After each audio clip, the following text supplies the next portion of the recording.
compris, ce sont ces événements récents qui nous ont amenés à tous ensemble, toutes les organisations syndicales de l'AFPA, convenir d'une lettre qui a été adressée au Premier ministre pour demander à le rencontrer en personne. En effet, nous souhaitons rencontrer l'homme politique pour lui exposer les enjeux et les conséquences des dérives possibles, d'une part de la baisse des charges, d'autre part d'une potentielle régionalisation, tentative de régionalisation de l'AFPA, quant aux missions de service public, quant aux conséquences pour les conditions de travail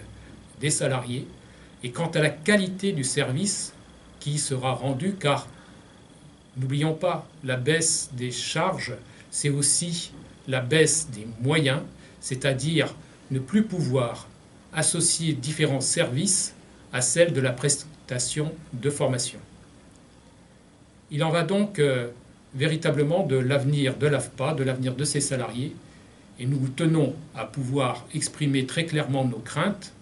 et susciter des engagements autant que faire se peut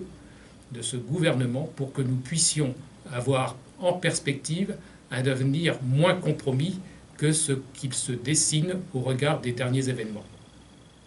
Cela veut dire aussi qu'il ne suffit pas de s'indigner, c'est qu'il faut aussi s'engager dans l'action, s'engager dans la résistance et s'engager dans la mobilisation. À diverses reprises, nous avons fait appel au personnel pour se mobiliser, y compris dans de grandes manifestations nationales à Paris. Il est probable que dans les semaines, les mois qui viennent, nous ayons besoin de nous retrouver tous ensemble pour une bataille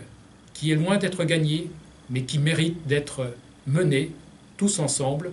pour un avenir ambitieux pour l'AFPA de demain. Merci, à bientôt.